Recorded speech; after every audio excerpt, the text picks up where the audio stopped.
Whoa, whoa, whoa, whoa, whoa. What the fuck? Are you talking to girls? Wait, what the hell? She's texting you back? Ew, you have a Valentine? Come here, brother. Let me fix this for you. Let's talk about some video games, specifically reboots. Normally, reboots to me are some of the scariest shit in gaming. Some of my favorites around the time that these came out really butchered the games that made my life better.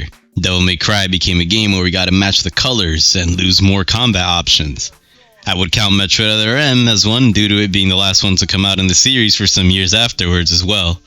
The game where exploration in the series about exploration is minimized in favor of some set pieces and slow walking segments. Luckily, both of these made a damn good comeback.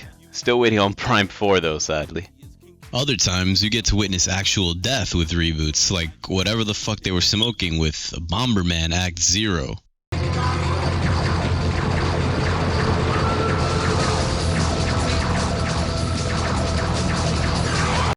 Alright, did she finally leave the room?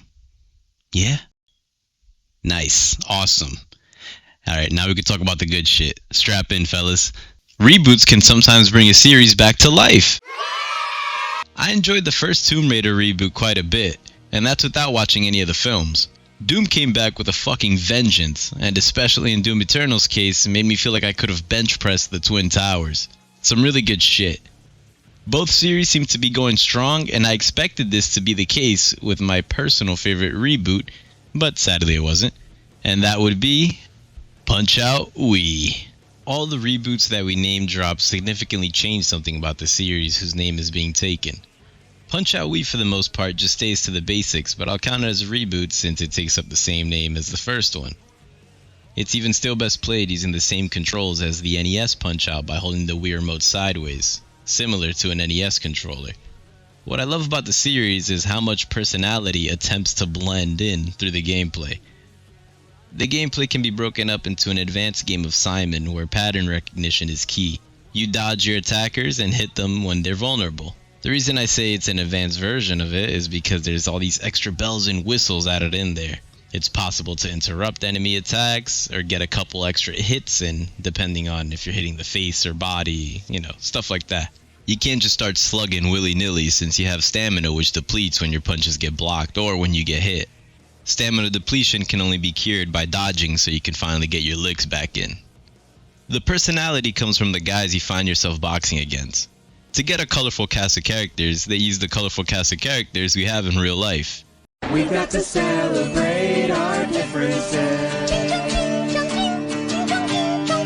It's easy and lame to dismiss the cast of Punch-Out as racism, but it really isn't, unless you're a little bitch. What we have here are admittedly obvious stereotypes mixed in with a raw factor. Being raw is just another way of being cool for the uninitiated. These guys are in better shape than any of us. They wear their stereotypes with pride, and most importantly, they act like assholes, so it's okay to punch them out. With guys like Soda Popinski, you could tell they decided to kinda lay off the Russian guy drink LOL stereotype a bit, but it doesn't really help when he drinks mid-fight, burps cluelessly, and gets more red as the fight goes on. He's still basically a drunk, but it's all nice and good. Since this is a Nintendo game, it's nice that they kinda went after themselves with this Japanese stereotype for Piston Hondo where he bows and has some float like a butterfly, sting like a bee shit going for him.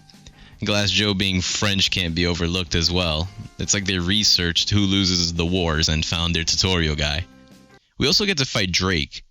I feel good sometimes I don't. Like. You should have told me that shit the first time, man. It would have been more helpful than the other shit that you said. I am fabulous.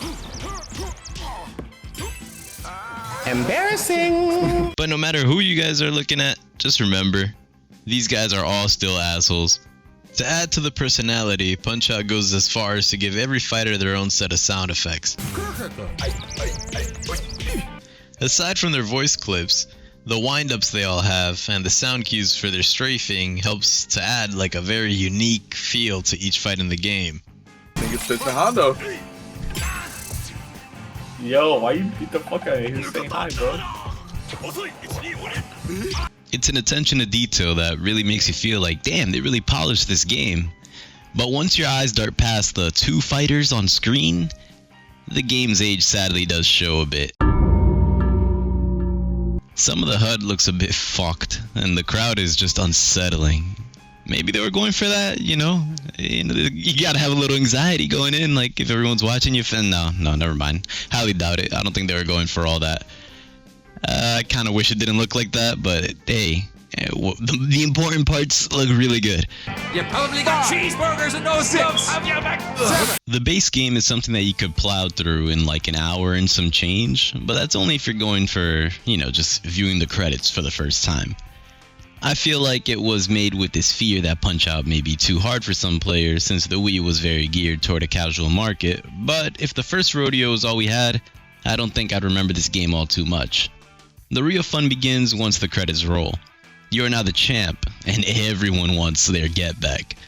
The challenge in the game gets cranked up to go fuck yourself levels at this point, but since it's simple, you know, I get the feeling that you kind of want to fight back. Like, there's nothing too complicated here. It's just that these guys, they up their A game. Or they're on their A game. Yeah, they're on their A game. So you better be too. These title bout fights are where most of my hours went to. Cementing yourself as champ becomes increasingly harder as it goes on, of course. And, you know, the standouts that I see here are Bald Bull being only able to get knocked out with a star punch. Glass Joe bringing in protective headgear. And the onslaught that is the title bout fight against Mr. Sandman. Like, this one's fucking crazy. I was getting rocked. Honestly, everyone was pretty much rocking my shit at this point. Adding to the personality of this game are these little intro slideshows every fighter gets. They even get updated on post-game, showing how they trained to harden themselves for the rematch to come, or just what they were doing. My personal favorite has to be the initial final bosses. The totally not Mike Tyson intro slideshow showing him knocking out everyone you fought thus far, ending it with a little flipbook style animation of a single hook taking out your hardest foes that stood before him. It's insanely badass, and it characterizes the image we all had of totally not Mike Tyson as this demon in the boxing arena. Where often most characters would show some part of their day-to-day along with their training, his is just in these matches to claim the initial title of champ. This is all he cares about. Not the hoes, not the money, not even the locals around him. It's this moment that matters and characterizes him. It's fucking awesome.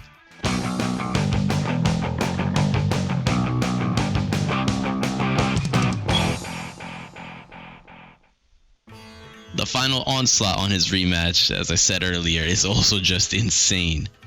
Making finally getting that star while he's stunned at the end of the fight so satisfying. After the title bouts, we unlock Mac's Last Stand, which I sadly did pathetic in.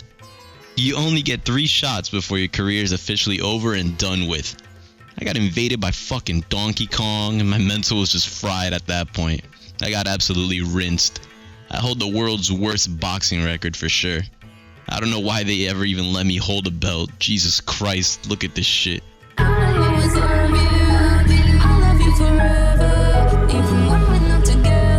And that leads me to another cool thing that they got going on in this game. They track your record as a boxer. I was feeling good on the first go around, almost had it perfectly. Then the title bouts at the post game absolutely fucked me up.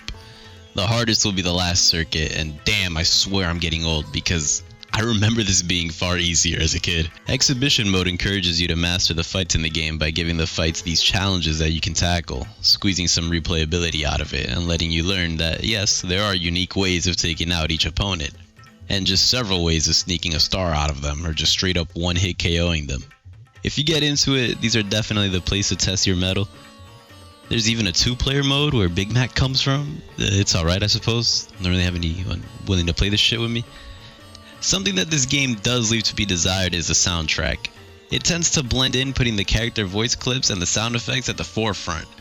It isn't all that bad, but mainly you'll be hearing Punch-Out theme remixes throughout the game, so it just kind of blends together, and I didn't really end up remembering much of it. Overall, my love for this reboot comes from how clean and not so dirty they did the Punch-Out series with this fresh coat of paint.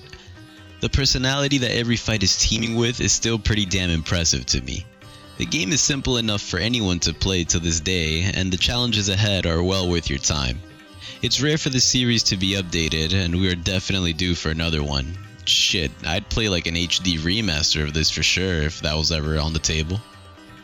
If you haven't played it, I'd say snag yourself a copy and tell me your boxing scores by the end of career mode, because it sure as hell's bound to be leagues better than mine. And for the final thing, don't be too upset if the game ends up kicking your ass a bit. I mean, you know, I got upset too. But there's this cool thing you could do when you're getting knocked out. If you start mashing, there's a chance that Mac will come back for this final fucking bout. And it's one of the coolest things in gaming. Damn! Oh?